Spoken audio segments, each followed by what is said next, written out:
Imagine turning from a worthless old man into a powerful hero whom everyone wishes to approach. Did you imagine it, my friend? Alright, let's begin. Our story starts with Ryoma, a miserable employee working in a soul-draining company. The manager constantly overloaded him with tasks, ignored the rest of the employees, and poured all the insults and humiliation on him alone. Yet Ryoma remained silent, never defending himself, and continued to endure this humiliation until he died. But after that, the young man discovered that he had been transported to another world. There, he found 3 mages with strange appearances who didn't seem to be from Earth, and he learned from them that he had died. Why did he die, my friend? Because while he was sleeping, he sneezed 4 powerful sneezes, which caused his brain to rupture, and his blood vessels exploded, leading him to pass away. And of course, when Ryoma found out he had died because of a sneeze, he went insane. He said to himself, "I spent my whole life enduring humiliation and beatings since I was a child. Even my boss at work showed no mercy. One day he even hit me on the head with a bottle. And still, I endured it all, only to die from a sneeze? What a humiliating death." But never mind. He calmed himself afterward, remembering the saying, "Causes may differ, but death is one." After that, he learned from the 3 mages that they would transfer him to a magical world. But he wouldn't go there as Ryoma, the 35-year-old employee. Instead, he would be reincarnated as an 8-year-old boy.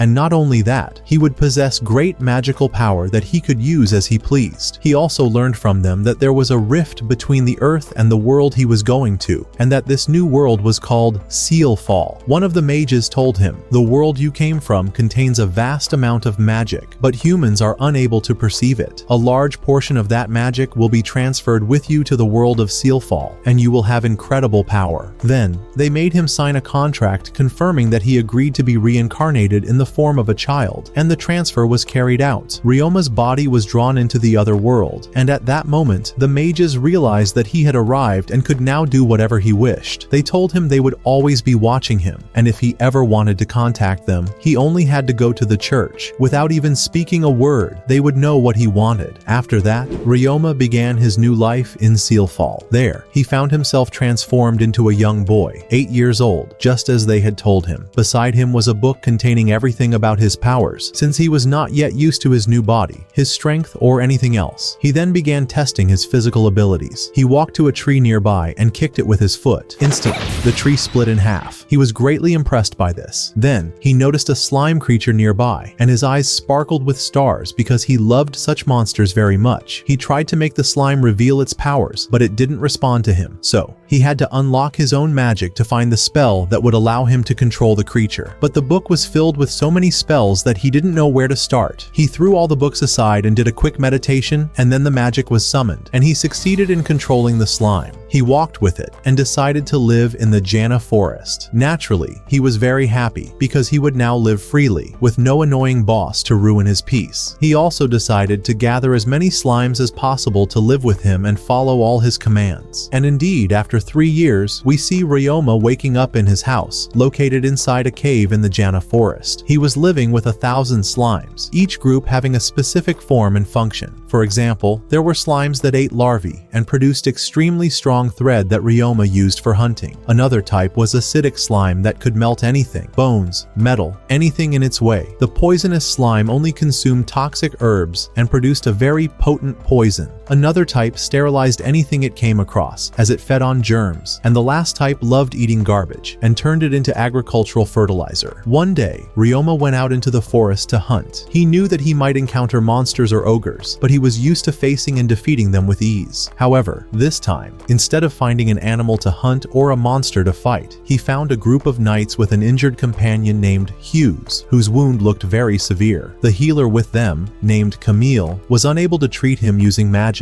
and it seemed that the man was on the verge of death before their eyes. When Ryoma saw what had happened, he approached them to try and treat the injured man. However, the knights were afraid of him and raised their swords to stop him, but our hero didn't even flinch. He calmly offered them a potion he had crafted himself and said, "Give him some of this medicine, and I guarantee he'll be fine." His voice was weak, as he hadn't spoken to a human being in 3 years, but the boy quickly regained control of the situation and told them, "Try this medicine. You won't regret it." The healer took the potion from him and tested it, and instantly realized that it was incredibly effective and would certainly help Hughes. Indeed, after Hughes drank it, he fell into a deep sleep. At that point, the knights sheathed their swords and thanked Ryoma for saving their companion. Ryoma then offered to take them to his home so they could rest a little, and naturally, the knights agreed. They carried their sleeping friend and followed Ryoma through the forest toward his home. They were deeply puzzled. How could a child so young live alone in such a place? From his clothing, they could tell he was a hunter, but the situation still felt mysterious. Then, Ryoma suddenly stopped, sensing that a creature was approaching. The knights immediately prepared to fight, but what came toward them wasn't a monster, it was a slime. The knights didn't realize this slime was Ryoma's pet. Seeing their confusion, Ryoma told them, "Lower your weapons. This slime is my friend." They listened to him, sheathed their swords again, and apologized for the misunderstanding. They continued walking through the forest, and during the journey, Rain said to Ryoma that when he was young, he used to live in a house full of slimes. His family had been taming them for generations, in addition to red horses, storm apes, and other rare creatures, all of which were extremely expensive and difficult to obtain. That's when Ryoma realized that Rain came from a very wealthy family. After some time, they reached the mountain, and Ryoma told them, "My house is here." They were stunned and thought to themselves, "Is this boy crazy? Where's the house he's talking about?" Then, Ryoma cast a spell to remove the magical barrier, revealing a house hidden inside the mountain. The knights finally understood. When they entered the house, they laid Hughes on Ryoma's bed and saw for themselves that he lived alone. The furniture consisted only of a table, a chair, and a few items fit for just one person. Thinking back on everything Ryoma had done since they met him in the forest, the knights began to suspect that he might actually be an old man who used magic to disguise himself as a child. Then, Ryoma brought out a box full of bottles containing the magical medicine he had used to treat their friend. He told them that he made this medicine himself. He also served them cold water with ice, which shocked them since ice in that world could only be made through magic. They asked him how he cast such a spell, and he smiled and said, "Ah, I forgot to introduce myself. I'm Ryoma, an 11-year-old hunter. It's a pleasure to meet you." One of the knights replied, "It's a pleasure for me as well. I'm Rain, a noble from the Duchy of Jamil." Ryoma bowed to him respectfully and said, "It's a great honor to have a noble like you visit my home." Rain replied, "Come on now. I owe you for saving one of my men." The others began introducing themselves. One said he was a healer. Another said, "I'm a scout, and my name is Zeph." The last one said,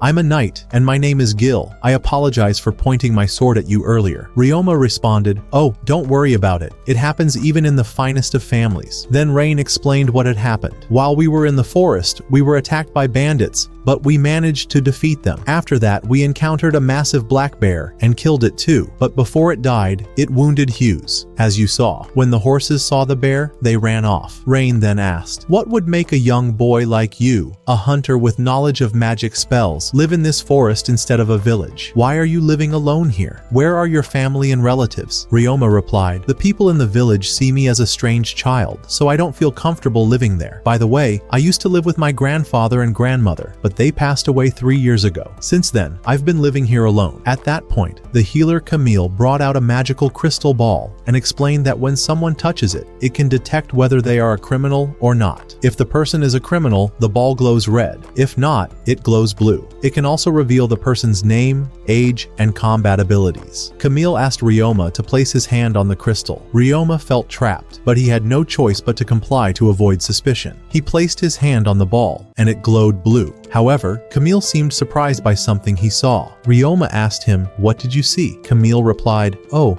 nothing. It's just that you don't seem to have any combat skills." Ryoma said, "Don't worry, it's nothing. I'll go prepare dinner for you." He then left the room. Rain asked Camille, "What did you see in the crystal that shocked you like that?" Camille showed him what was written inside, that Ryoma was 11 years old, and that he had the ability to resist both physical and mental pain. Rain then said to his companions, "We can't leave him alone in this forest. I'm going back to the castle to tell my father Elise about Ryoma." Shortly after, Hughes had fully recovered. He thanked Ryoma for everything he had done for him, but when he started to show signs of fatigue again, Ryoma gave him a potion that smelled awful. Hughes refused to drink it, so Camille forced it down his throat. Once the potion took effect, Hughes returned to perfect health, even better than before. He then said to Ryoma, "You saved the life of the Duke's personal bodyguard. I'll never forget this favor. If you ever come to Joanna, you must visit me there." After that, they all said goodbye and left. A week later, Ryoma was surprised when the healer returned to his home, and this time, he was accompanied by a girl as beautiful as the moon, and she was the same age as Ryoma. At the beginning, everyone started introducing themselves. The first was the elderly man, Jamil, who turned out to be Rain's father, and also the former Duke of the Kingdom. Then Elise, Rain's wife, introduced herself and thanked Ryoma for what he had done for her husband and his knights. Ryoma replied politely, "I only did what anyone should." At that moment, Rain introduced his daughter, Elia. Ryoma's face turned red with embarrassment, as it was the first time he had ever seen a girl his age. Not knowing how to escape the awkward situation, he said, "I would have liked to host you properly, but my house is humble and may not be fitting." Jamil laughed and replied, "Don't say that. It's more than enough that we came without even giving you notice." Then Jamil noticed the slime surrounding Ryoma and said in amazement, "What in the world? I've never seen this many slimes before. How did you manage to tame them all?" Rain, also surprised, asked, "Have their numbers increased since the last time?" Ryoma responded, "Yes, they've multiplied. Each one has split into 2. Elia then asked, "Do they know their way to your home?" Ryoma replied, "Yes, I've trained them to memorize the route." Then Ryoma gave the slimes a command to expand.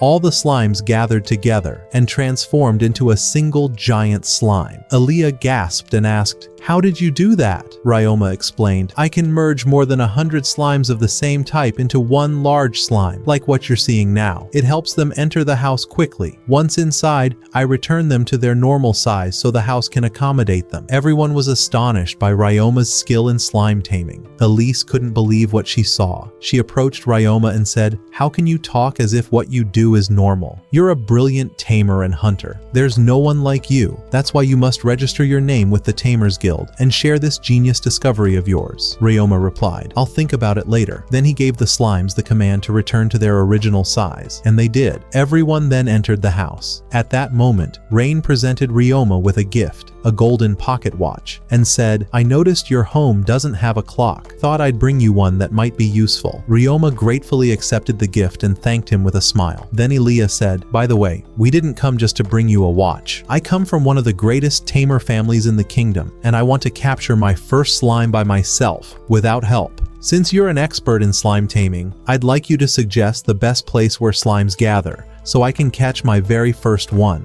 Ryoma pointed to a small lake on a hand-drawn map of the forest and said, "Slimes usually gather here to drink. If you go to that spot, you'll definitely be able to catch one." Elia replied, "Now I know the place, but I still haven't decided what kind of slime I want as my first pet. What do you recommend? I've never seen that white slime of yours before. What is it exactly?" Ryoma said, "Those brown slimes you see eat trash and waste. They remove anything with a bad smell and turn it into compost, which I use for farming." Elia began writing down everything Ryoma said so she wouldn't forget. She told him this was the first time she had ever heard of this slime type. Then Ryoma picked up a white slime and said, "This one is called a cleaning slime. It can clean and disinfect anything." He pulled out a cloth and told her, "This cloth was from a fight I had with a goblin in the forest. I defeated it." He then handed the cloth to the slime, and within moments, the slime cleaned it until it looked brand new, better than any washing machine in the world. To prove that cleaning slimes don't eat flesh unless ordered to, Ryoma dipped his hand inside it and nothing happened. With excitement, Elia said, "I've decided. My first slime will be this cute white cleaning slime, and I want you to teach me how to catch one." Ryoma's face turned red again and he said, "I can't teach a girl like you how to catch a slime." It was clear he was shy and reluctant, but all the men in the house gathered around him. When he explained how to catch a cleaning slime, their faces also turned red,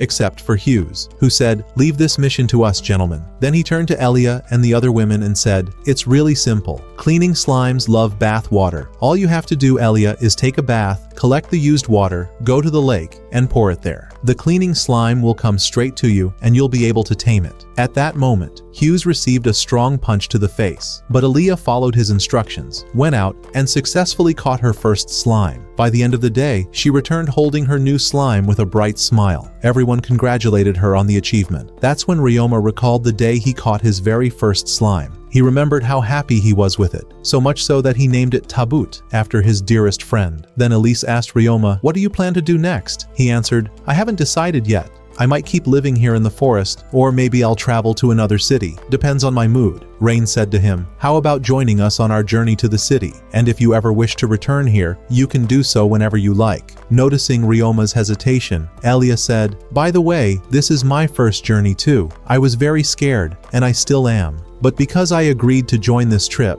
I've been through many adventures. I've learned a lot, and there's still so much more to learn. I'm sure we'll come across many things on the road that will teach us even more. Convinced by her words, Ryoma replied, well then, if that's the case, I'll go with you. Rain smiled and said, gather all your belongings and give them to Sebas, my steward. He'll store them in the magic chest. But Ryoma chuckled and replied, come now, Duke. Have you forgotten I'm a magician? I'll store my things myself. Rain was surprised. How is that possible? No magician can use a magic chest unless he's grown older, studied all forms of magic, and reached a high level. At that moment, Elisa's eyes lit up with excitement. If you want to learn any new spells, she said to Ryoma, just tell me, and I'll share all my magical knowledge with you. Before Ryoma could answer, Elia added eagerly, say yes, we'll learn together. He smiled and said, if we're learning together, then of course I'll accept. He then left to gather his belongings, placing everything neatly into his own magical chest until the house was completely emptied. After that, they all stepped outside, and Ryoma sealed the house using the protection barrier spell. Sebas summoned 2 large magical carriages pulled by horses. They split into 2 groups, Ryoma, Elia, her mother and father, along with Sebas in one carriage, while Rain and the others rode in the second. As the journey began, Elia turned to Ryoma and asked, tell me, Prince, can you really control the elements of fire, water, earth, and air? Ryoma answered calmly, of course, my grandmother taught me all types of magic. Rain was shocked. You mean you can use barrier magic, taming magic, and all 4 elemental types? That's insane. People like you are extremely rare and hold high status among magicians. Ryoma responded, and what would you say if I told you I also practice healing magic and alchemy? Jamil immediately warned him, alchemy? That's an incredibly rare form of magic. Only a handful of mages can use it, and most who do are dark mages. Don't let its power tempt you into doing something reckless. Ryoma replied confidently,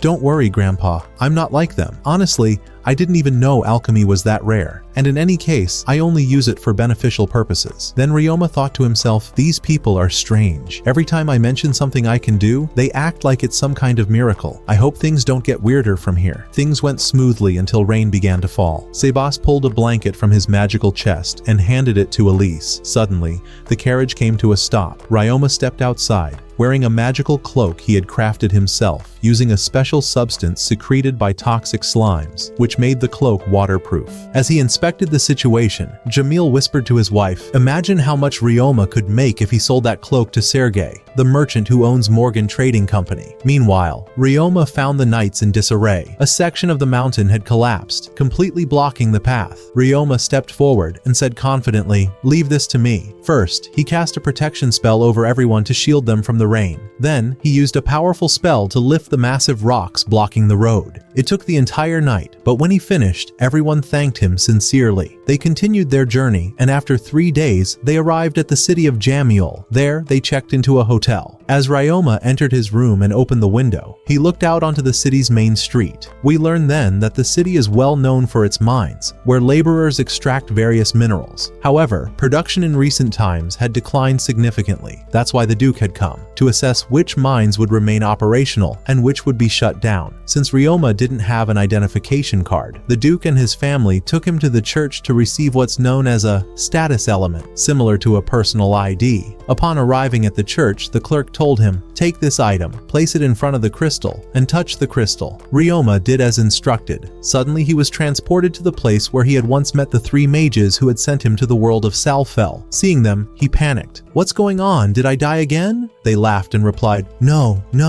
you're not dead. We just missed you and thought we'd check in. Then they added, we're really impressed with your progress in this world, especially your house in the forest. But the best part? The bathroom is always spotless. Ryoma chuckled. Well, I can't take credit for that. All thanks goes to the cleaning slime. They then revealed a surprising truth. There never was a cleaning slime, or even a garbage-eating slime. You created those species yourself, evolving them from other slime types. But that wasn't the only surprise. Ryoma learned that many other humans had been transported to the world of Salfel, some of whom had become members of noble families. For example, there was a woman highly skilled in magic who established a school for training in spellcasting and monster taming. She eventually met one of the Duke's ancestors, fell in love, and married him. That's how Elia inherited her magical abilities from her earthborn grandmother. Ryoma was overwhelmed with joy to discover that Elia also had roots in the earthly world. When one of the mages saw the joy in Ryoma's eyes, he thought to himself, "Let me ruin this moment for him a little." Then suddenly threw him a remark saying, "There was another person before you who was transported from Earth to our world, but he used the magical power we granted him for evil. However, he eventually managed to control himself and return to the path of good magic." Then the mage added, addressing Ryoma, "Be very careful. The magical energy you possess will attract leaders from both the good and evil realms of magic. Stay vigilant." Ryoma confidently replied, "Don't worry about me. I'll know how to keep them in check." After that,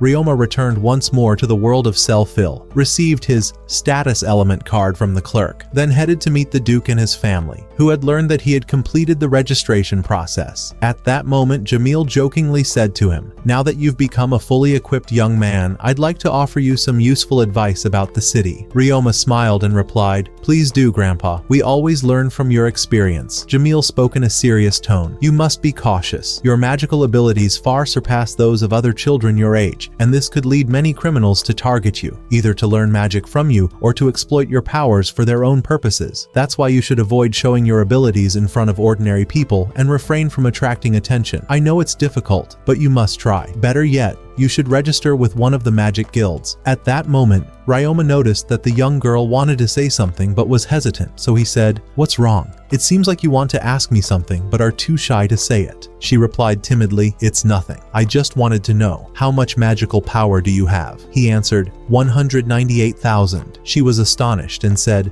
"Can you really control all that power? We have many mages with far less magical energy than that, yet they still can't control their abilities." He asked her, "And you? How much magical power do you have?" She responded, 2,000, and still, I can't control it. He gently said, "That's all right. It's simple. Practice using it again and again, and you'll gradually gain control." She was impressed by the idea and asked, "Where did you get that idea from?" He replied playfully, "That's the difference in abilities, my dear." After that, they went to the Magic Guild, but the guild refused to accept Ryoma, as joining required summoning and controlling a magical beast. Ryoma, however, always had his beasts with him and never needed to summon them. So the Duke and his companions took him to the Adventurers Guild, where the guild master himself conducted Ryoma's test. The first test involved hitting stationary targets with arrows, and Ryoma succeeded with a single hit for each target. The guild master said, "Excellent. Now let's make it harder with moving targets." But that didn't faze Ryoma, as he struck every moving target with incredible precision. Then came the final test, where the master threw a dagger at him to test his reaction.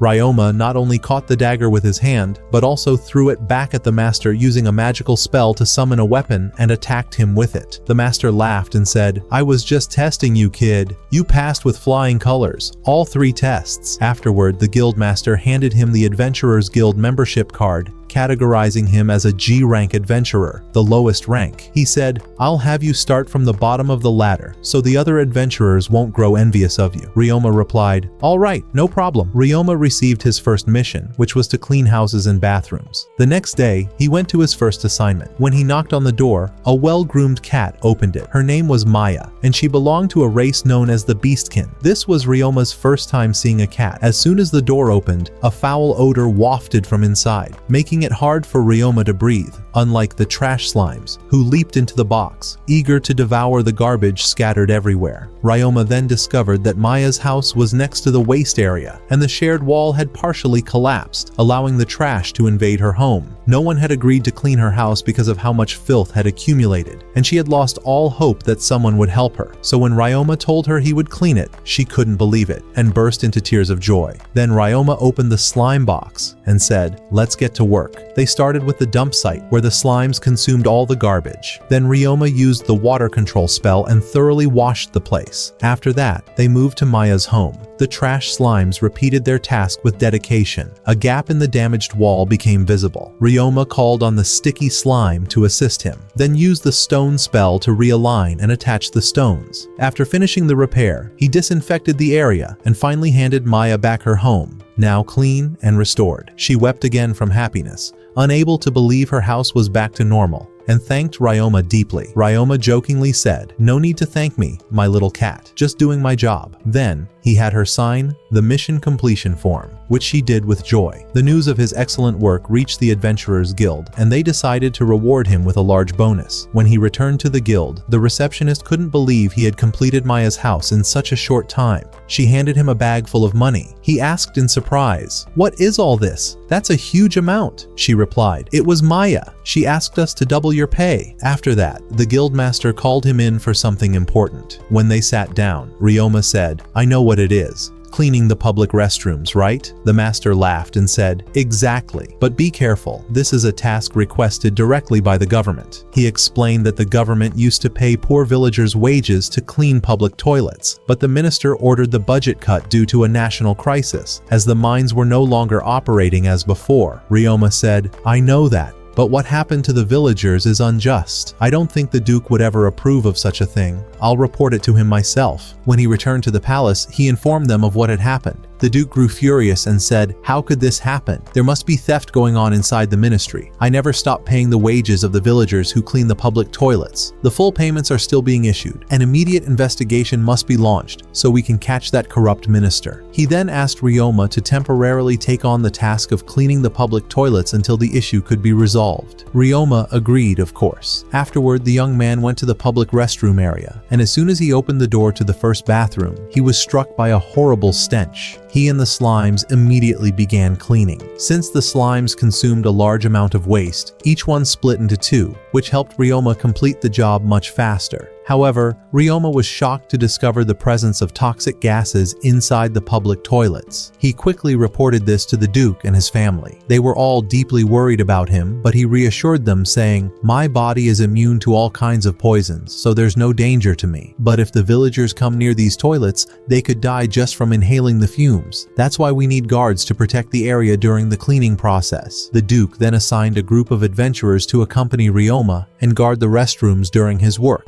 The next day, the adventurers went with Ryoma, and while he was working, Elise arrived with the servants carrying food and juice for him. The adventurers didn't let them enter the restrooms, so they asked the servants to deliver the food to Ryoma, and everyone agreed. In the evening, Ryoma stepped out to take a short break, ate his meal, and drank some juice. In the morning, when the adventurers asked him to take a proper rest, he replied, "I won't rest until I finish the job." He returned inside to continue the cleaning, and the adventurers were amazed by his courage and strength. After some time, Ryoma completed the cleaning of all the public toilets. When he exited the last restroom, Maya greeted him and said, "Well done, hero." Then, the young man went to the Adventurers Guild and said to the guildmaster, "I've finished cleaning all 30 toilets." The guildmaster replied with admiration, "Well done, adventurer. Expect a great reward from us. Now go home and get some well-deserved rest." The following morning, as Ryoma was leaving the Adventurers Guild, he remembered his days back on Earth, when he used to work late into the night,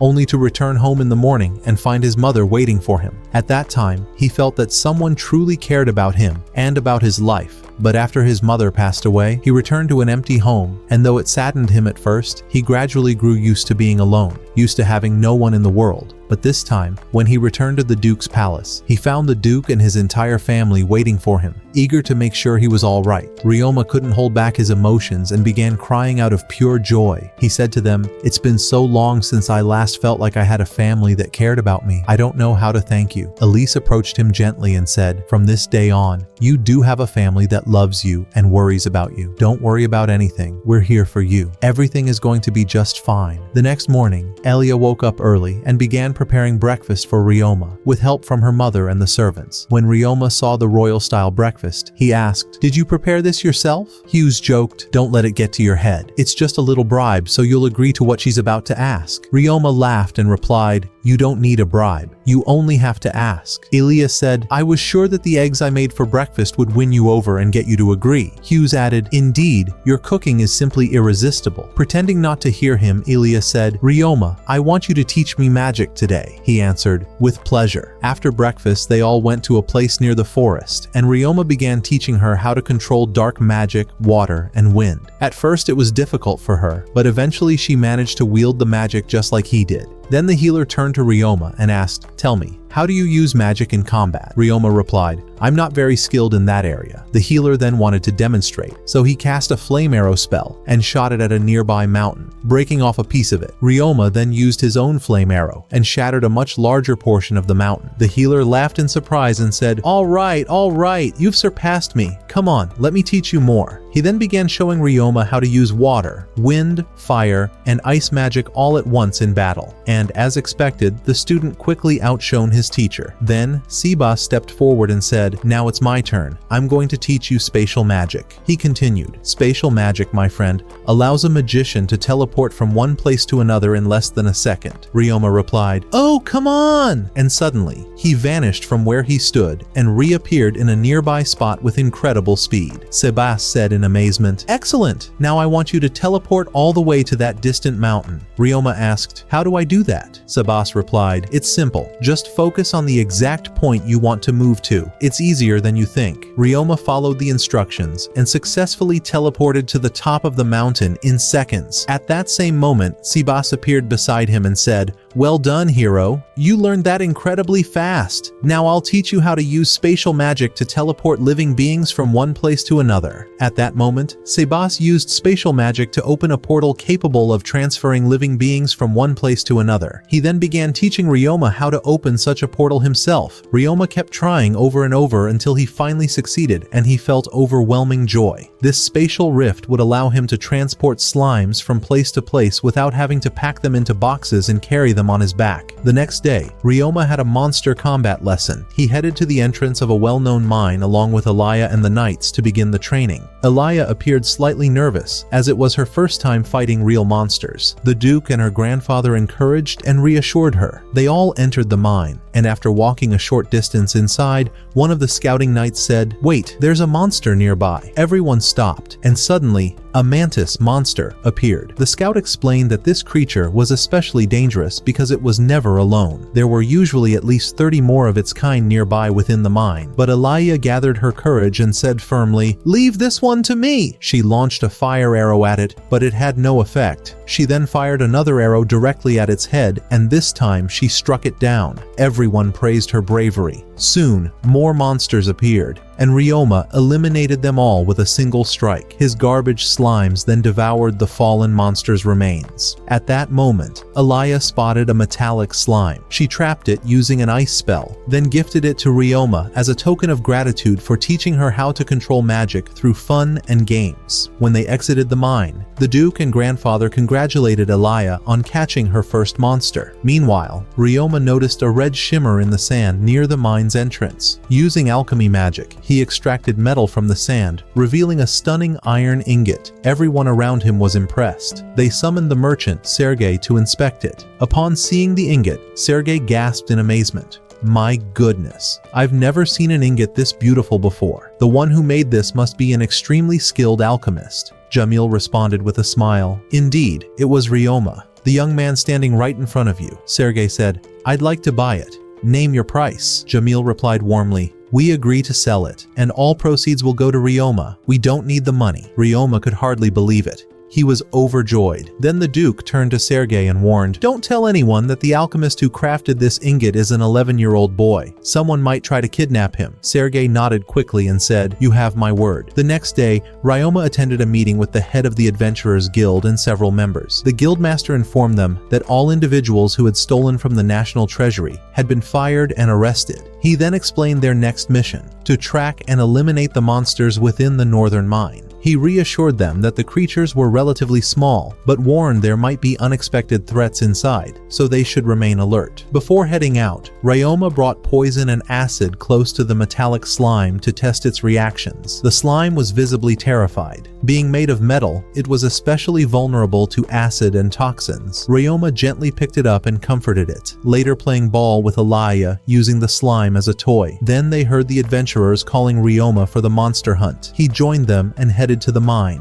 where they were greeted by the guildmaster and his secretary. The secretary said, "The monsters you're likely to encounter inside are either mantises, bats, or rats." The guildmaster added, "These are simple beasts and can be defeated easily, but beware, they usually appear in groups. Still, I'm confident that as brave adventurers, you'll succeed." The group ventured into the mine. After a short walk, one of the adventurers turned to Ryoma jokingly and said, "You've been promoted to rank F in just 2 days." Ryoma laughed and replied, "Do you think cleaning 30 toilets was easy? That nearly broke me." The adventurer replied, "Then go slay some monsters too. You might get another promotion." Just then, the cat-eared adventurer interrupted and asked Ryoma, "By the way, how many slimes do you have under your control?" Ryoma replied calmly, "Not that many, just 4,310. The cat girl was shocked. "How in the world do you control that many?" He answered confidently, "It's simple. I've gotten used to handling all of them." Another adventurer asked, "Can you actually fight?" Ryoma grinned and said, "Of course. I fight with bows, arrows,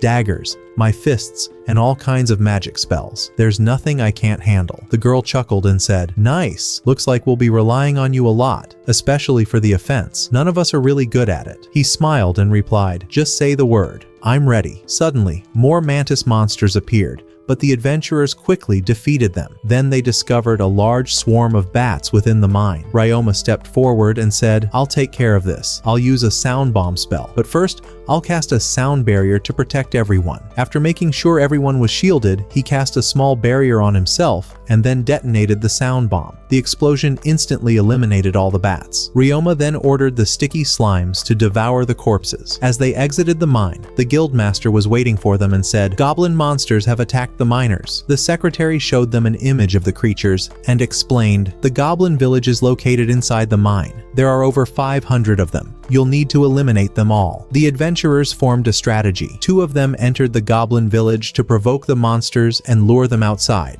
As expected, the goblins chased after them and fell into a pit Ryoma had filled with acid slime. Many were killed on the spot, but due to their massive size, not all of their bodies dissolved completely. The rest of the goblins climbed over the corpses of their fallen comrades and launched a counterattack. The adventurers held their ground. The guildmaster himself joined the fierce battle against the goblins, and many were taken down with swords and spells. But they soon realized the enemy count was far greater than 500. Meanwhile, the healing slimes were assisting the injured miners. More goblins began to emerge. Ryoma declared, "There's no other way now." He used spatial magic to summon a large number of slimes into the mine and ordered them to attack the goblins. The adventurers fought alongside them, cutting down more monsters. Finally, Ryoma decided to use the sound bomb again. He cast sound barriers to protect everyone, shielded himself, and unleashed the bomb. The explosion paralyzed the goblins, making it easy for the slimes to finish them off completely. And then,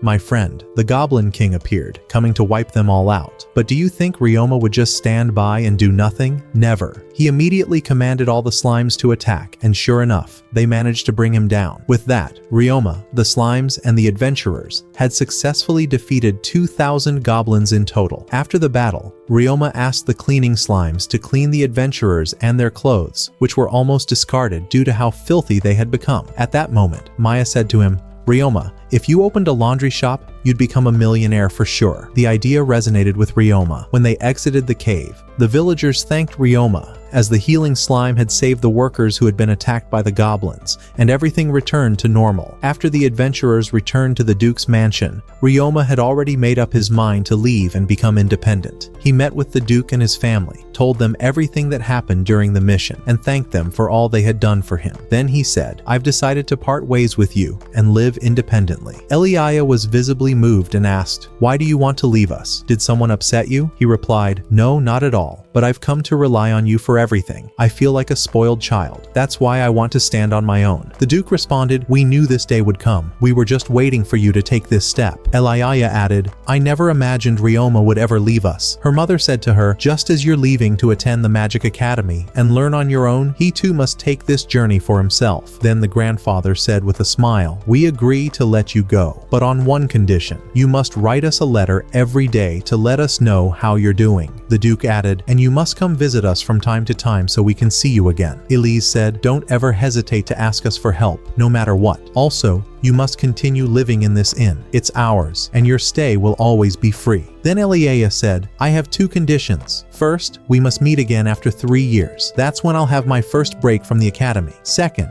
we must meet again after 6 years, once I graduate. And if you forget those 2 dates, I'll make you regret it." He smiled and replied, all right, I won't forget." Then he asked them, "Are you leaving the city too?" They replied, "Yes, we'll be leaving once the grill frog season begins." He asked, "Aren't those the frogs whose skins are used to make weapons?" The Duke said, "Exactly, and their organs are used for medicine as well." Eliaya added, "During that season, a rare bird called the lemur appears. It's an incredibly beautiful creature with a lovely voice, but it's extremely difficult to catch because of its speed." Ryoma said, "I'd really like to see that bird." Elise told him, "If you want to see it, you'll have to come with us." He replied, "You can count on it." Then Ryoma told them that he planned to open a laundry business. He'd noticed how adventurers always threw away their clothes after fighting ghouls, as the stench was impossible to remove. At that moment, the maids entered the room and said, "You'll earn a fortune from this project. You're cleaning slimes clean clothes like magic." The Duke said, "Tomorrow, I'll arrange a meeting with the merchant Serge so you can present your idea to him and hear what he thinks." The next day, they went to see Serge. When he saw how clean the clothes were thanks to the slime, he said in amazement, "This is incredible, Ryoma. I'm totally on board with your idea, and I'll support you. But first, you need to register with the Merchants Guild, so the big merchants don't trouble you." And so they all went to the guild, where they met the guild master. She agreed to enroll Ryoma, gave him his membership card, and also offered to sell him a great property to use for his laundry business. The next day, Ryoma went with Serge and Eliaya to check out the location. Serge told him, "This place used to be a grand hotel, but it burned down. Ever since, no one's been interested in buying it." Ryoma looked at the map and said, "This location is perfect. It's near a residential area and the Adventurers Guild.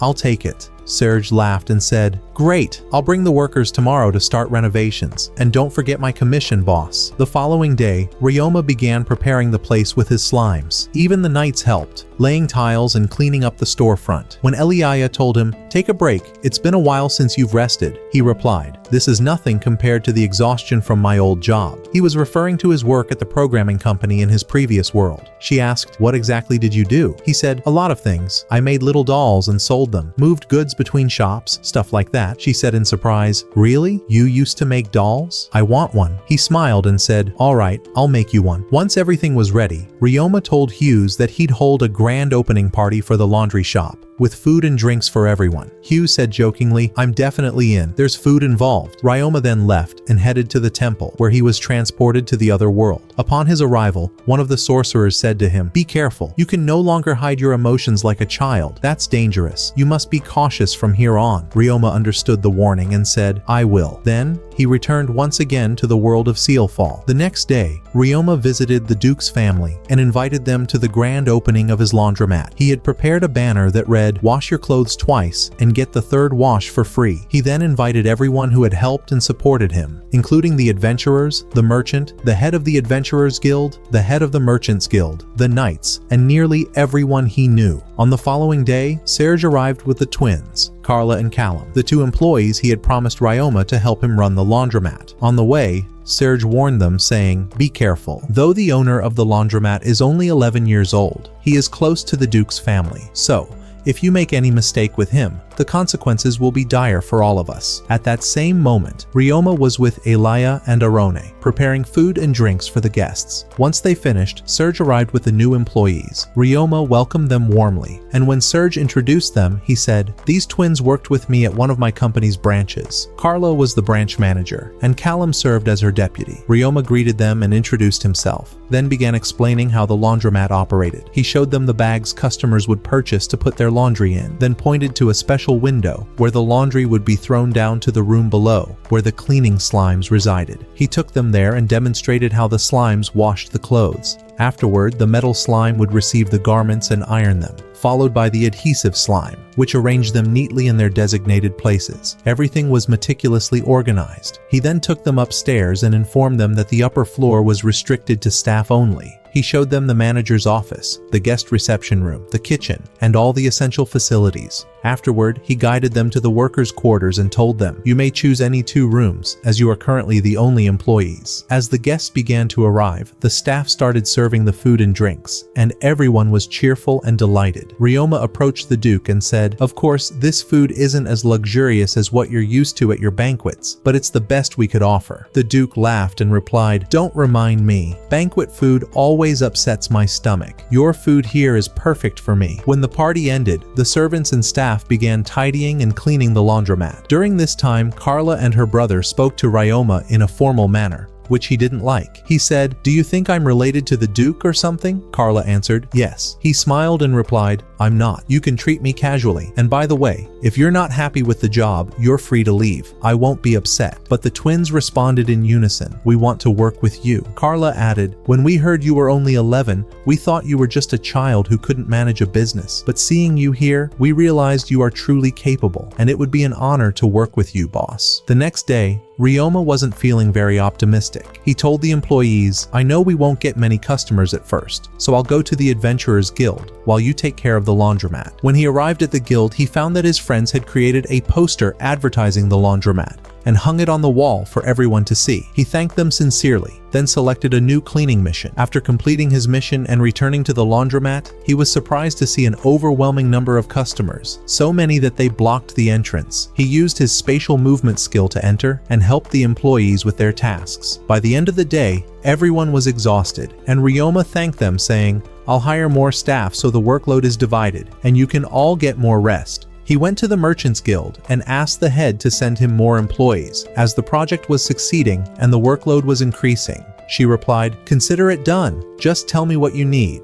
He then visited the Duke and told him everything that had happened. The Duke advised him to visit the royal guards, as they constantly needed their clothes and armor cleaned. Working with them would provide a stable income. Ryoma promised to visit them soon. The Duke then noticed signs of fatigue on Ryoma and said, "You seem exhausted. You should rest so you can continue your work tomorrow." Indeed, Ryoma went to his room, and despite his exhaustion, he felt immense joy. His project had succeeded, and he was surrounded by people who cared for him. The next day, even more customers came. When one lady noticed that her clothes looked clean and brand new, she thanked the employees and said, "I'll wash my clothes here every day." Everyone in the laundromat heard her and was overjoyed, knowing they had finally found a reliable place to clean their garments efficiently. Once Ryoma was assured that everything was running smoothly, he returned to the Merchants Guild. There, the head had already gathered a group of job applicants for him. Upon seeing him, they began whispering, thinking he was the head's grandson or a relative. Ryoma smiled and said, "I'm the owner of the laundromat, and I'm 11 years old. I've come to choose who among you is fit to work with us." He explained that the job did not require much physical effort, so women could apply as well. However, he warned them that those who feared monsters could not work there, as they would have to interact with slimes. Most of them grew scared and left, except for a man and a young girl, who seemed to be strangers to the city. Ryoma noticed that the man's cane concealed a sword, and the girl's hair clip was also a weapon. However, he pretended not to notice and asked them what conditions they had for accepting the job. The man replied, "My name is Phi, and this is my daughter Ling. She doesn't resemble me because she inherited her beauty from her mother." He then showed Ryoma his broken leg and added, "Even so, I can still work." Ryoma replied, "Don't worry, it's a simple matter. I have a healing slime that can easily treat your leg." They then spoke about housing, and the man explained that they were poor and couldn't afford to rent an apartment. Ryoma told them, "That's solved too. I have lodging available for workers and staff." He then asked, "What's the story behind the weapons you're carrying?" They were surprised he had figured them out. Phi said, "I didn't expect you to be so perceptive. Since you know, I'll tell you the truth. We used to be hired assassins, but we left that life after our leader died. We managed to escape from our country before the regime there could kill us, and we arrived here with nothing. No money, no possessions." Ryoma turned to the head of the guild and asked, "Did you know they were former assassins?" She replied, "Yes, but don't worry. They're good people, and I vouch for them with my life. Ryoma then said to them, I wish to benefit from your experience, and would like to appoint you as guards for the laundry. The employees immediately agreed, and he took them there. Upon arrival, they were surprised to find the laundry packed with customers. Ling said in astonishment, Are you sure you just opened 2 days ago? The place is full of people.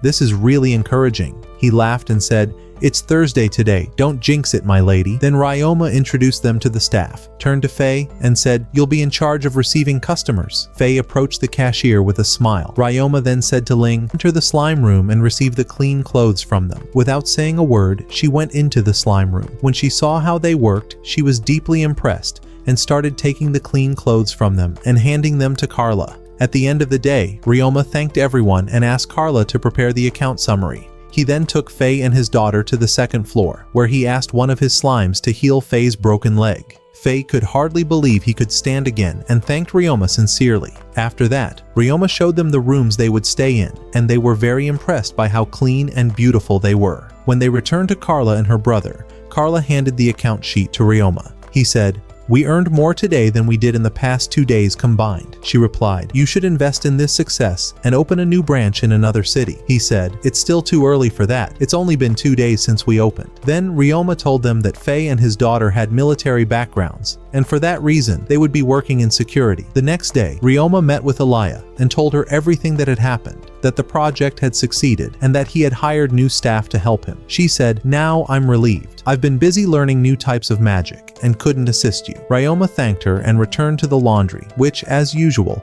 was full of customers. He decided to reward the employees by baking pizza for them himself. He prepared the food, and at the end of the day, they all sat together and ate. The food was delicious, and everyone loved it. The next day, Ryoma told the employees, I'll be hiring more staff soon, and I'll make sure to provide meals and improve the workflow. If only all managers were like Ryoma, life would be perfect. Then Ryoma returned to the Merchants Guild and asked the manager to send new employees, including a cook. She brought him 3 women and said, These 3 are from the same village. They came to Gimel City looking for work. The cook introduced herself and said, My name is Celia. I used to work as a chef in major hotels, and I'd like to work with you. Ryoma agreed and hired her along with the other 3 girls. Passed since the laundry opened, and things started going even better. Sales increased significantly. The staff were comfortable in their work, and when the Duke's family saw the line of customers waiting outside, they were delighted. The Duke said, I knew he'd succeed, but not this quickly. This puts us at ease, knowing we can leave him in the city on his own. The next day, Sergei met Ryoma and asked, How's work going? Ryoma replied, Everything is great. The employees you recommended are doing an excellent job. I've hired more, and my profits are increasing every day. Sergei said, What if I told you we could increase your profits even more? Ryoma asked, surprised. How would that happen? Sergei replied, You already supply our company with metal ingots and sticky slime threads that adventurers use. Now we want you to also supply us with waterproof fabric. As you know, the frog hunting season is near, and adventurers will be heading to the swamps. They'll need waterproof cloth. He continued, We need large quantities. You'll profit, and so will the company. Ryoma said, All right then, deal. That same night, Aaliyah was with Ryoma and learned that he was producing the waterproof fabric in an abandoned cave. She said, I'll come with you tomorrow. The next day, Ryoma was working in the cave, and the sticky slime was doing the job. Aaliyah said, I came with you today to practice the violin. Ryoma was surprised and said, I didn't know you played music. She replied, The birds I want to tame communicate through melodies, so I'm training to attract them and form a taming contract. When she began playing, Ryoma and the slime were captivated by her music. When she finished, he said, How about I make you that doll I promised? She happily replied, Of course, I'd love that. Ryoma then used his stone-shattering magic and sculpted a beautiful doll from stone that resembled Aaliyah. She was deeply moved and thanked him. The next day, Ryoma made dolls resembling each member of the Duke's family. When they saw them, they were amazed. The Duke said to Elia, Take these figurines with you to school, so you won't feel lonely. She agreed happily, then said to Ryoma, Can you make a doll that looks like you? He said, Of course, I'll make one for you. Time passed quickly, and work in the laundry was running like clockwork. Ryoma continued visiting the cave, producing large amounts of waterproof cloth. At the same time, he trained with the slimes in combat. When he returned to the laundry, he discovered that sales had tripled because they had secured many cleaning contracts from blacksmiths, miners, and carpenters. He thanked thanked the employees because they were the reason for the increased income. Then he remembered that he hadn't given them any days off, so he said to them, "Choose. Either we close the laundry 1 day a week and everyone gets a break, or each of you gets a day off separately." The employees were touched by his words. None of them had ever worked for someone who cared about them, nor had they ever been given time off. At that moment, Celia the cook said, "The food is ready." Ryoma smiled and said, "You arrived right on time." Starving. The next day, when Ryoma went to the Adventurers Guild, the receptionist informed him that a group called the Seacam Harbor Party had arrived from a distant city, bringing with them a rare type of slime. They tried to sell it to the guild, but the guild refused, which left them deeply frustrated as they were in urgent need of money. Ryoma took the situation seriously and said to her, "Tell me where they are." Quickly, she told him they were at a tavern, so he headed there immediately. When he arrived and asked about them, he found them in a terrible state. Their money had completely run out. They introduced themselves to him, and he told them that he owned a laundromat. He then asked about the slime they had discovered, and one of them responded, "I'm Shin, the leader of the group. Please, ask anything you'd like." Ryoma replied, "It's a pleasure to meet you. Show me the slime you brought. If it's truly rare, I'll buy it from you." When they showed him the slime, it was red and resembled blood. Ryoma immediately said, "I'll take it." He gave them 2 gold coins. Shin couldn't believe his luck and thanked Ryoma profusely for his generosity. Ryoma then said to him, "The frog hunting season is almost here. I advise you to get a permit from the guild and go hunting. I hope to see you at my laundromat. I promise you'll be pleased with the service." After leaving them, Ryoma used space magic and teleported to an abandoned mine where he cast a bonding spell with the slime. The slime accepted the taming immediately, allowing Ryoma to learn its characteristics. It turned out to be a blood-sucking slime. To confirm, he placed the slime near an animal corpse. The slime entered the body and absorbed all the blood inside. Ryoma said to himself, "This slime will be incredibly useful in fighting monsters. It will be able to eliminate them and drain their blood." Ryoma then returned to managing his laundromat, which was running exceptionally well. He found time to craft the doll Aaliyah had requested from him, and he also completed all his Adventurers Guild assignments. One day, Aaliyah told him that her father and stepmother would be training tomorrow in monster taming, and she asked him to accompany her. He smiled and said, "Of course." The next day, Ryoma went with Aaliyah, her father, and her stepmother to the place where the training in taming magic was to be held. There, Elise asked the group, "Who among you brave ones can tell me what taming magic means?" Elia replied, "It's when a tamer and a beast form a partnership contract, making the beast submit to the tamer. A bond is then formed between them, allowing them to communicate and act together." Elise said, "Excellent. Your explanation is spot on. Now, let's move to the next level and learn shared perception magic." She added, "This magic allows you to see and feel everything your tamed beast perceives and vice versa, which makes it extremely helpful when facing danger." Reinhardt commented, "This type of magic isn't something just any tamer can use. It requires great experience." After that, Elise presented them with 2 bird-like creatures and said, "Today, you will practice shared perception magic with these birds." Indeed, both participants began to communicate with the birds, and the birds agreed to form a bond and be controlled. Elise said, "I want you to focus on the bond between you and the birds, to see what they see." As usual, Ryoma succeeded on the first try and was able to view everything from the bird's perspective. Afterward, they sat down to rest and drink tea. The Duke said to Ryoma, "I thought this kind of magic would be difficult for you, but it seems nothing stands in your way." Elise added, "Ryoma still has much to learn." She then told him that she was a tamer, capable of summoning her personal beast, and indeed, within moments,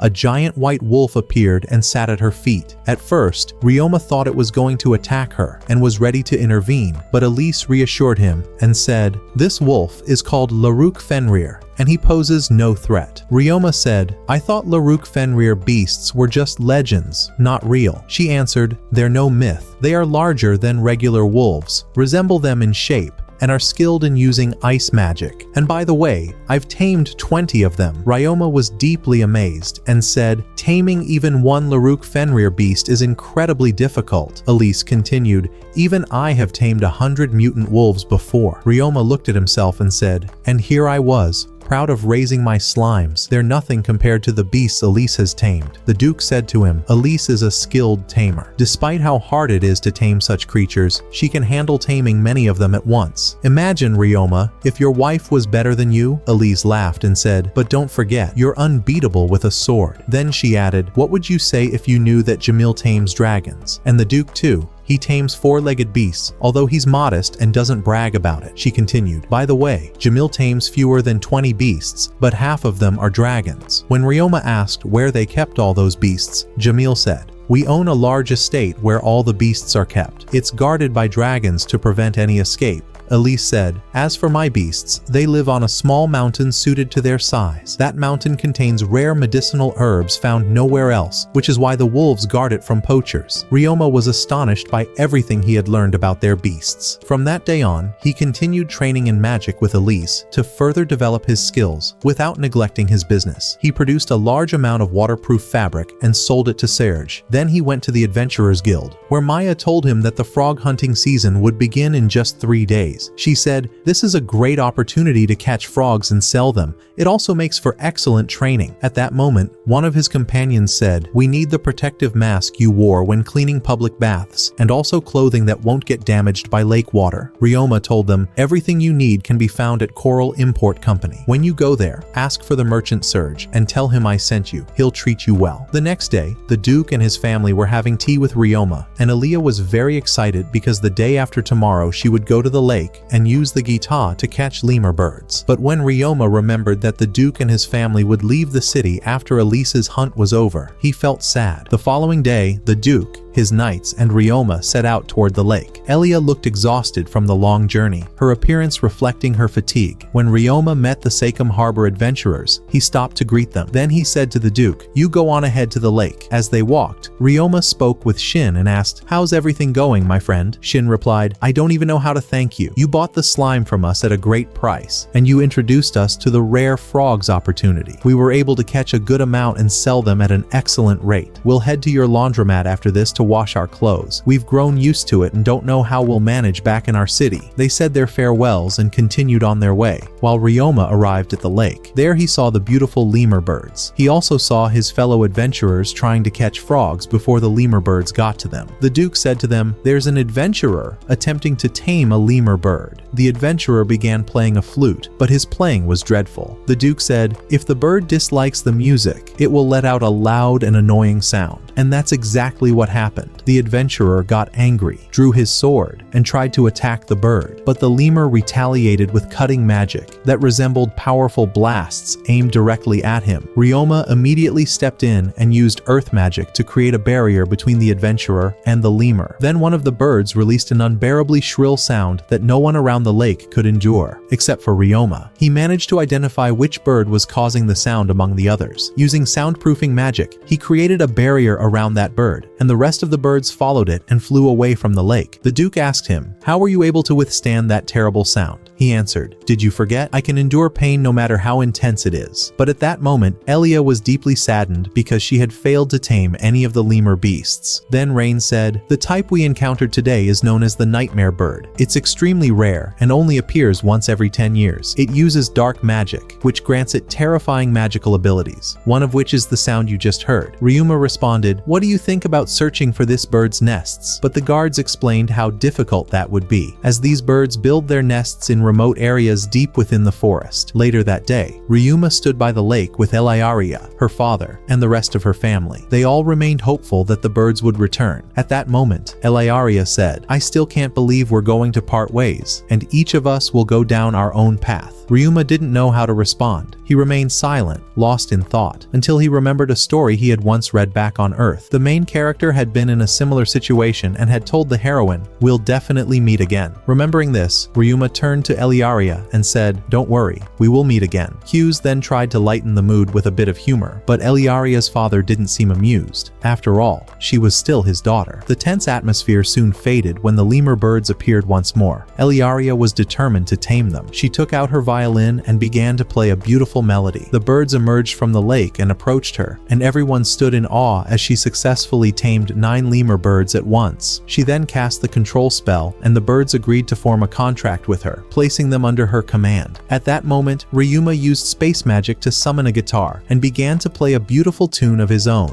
To everyone's surprise, a nightmare bird appeared, accompanied by a group of lemur birds. Eliaria quickly reminded Ryuma to form the magical contract with them as well. Once he succeeded in taming the birds, the adventurers and Eliaria's family congratulated him. Taming lemur birds was notoriously difficult, but Ryuma's talent had allowed him to control a large number of them. Then Eliaria noticed that one of the birds she had tamed looked slightly different from the others. It turned out to be a rare, evolved subspecies called a spectral lemur bird, capable of using white magic, the most powerful form of magic. When they returned home, a large celebration was held to honor Eliaria for taming her first magical creature. It was also a farewell party for Ryuma, as her family would be leaving the city the following day. Eliaria was deeply saddened by the thought of parting from Ryuma. She told him, "I never really had any friends. All the children around me were always afraid to get close, either because of my family's status or because of my magical powers." She continued, "When I was 5, I was playing with an older boy. At the time, I hadn't yet learned how to control my magic, and I accidentally froze him. My parents stepped in quickly and apologized to his family, and they accepted the apology. But the boy went and told all the other children that I did it on purpose. From that day on, they all feared me. No one ever tried to become my friend again." After she finished her story, she noticed a look of concern on Ryuma's face and asked, "Are you afraid of me too?" He replied, "I could never be afraid of you." She smiled and said, "And I'm not afraid of you either. That's why I want you to have this." She pulled out an elegant box. Inside, Ryuma found a pendant with a deep red ruby. "My mother gave it to me as a gift for my 10th birthday," she said. Ryuma hesitated, "But this pendant is incredibly valuable and rare. I can't accept it." But she insisted, "I want you to keep it until we meet again. Friends give each other gifts when they part ways, so they can remember one another. I want you to remember me through this." Ryuma thought to himself, "Now I'm in a real dilemma. I have to give her something too." He looked around and, having no other options,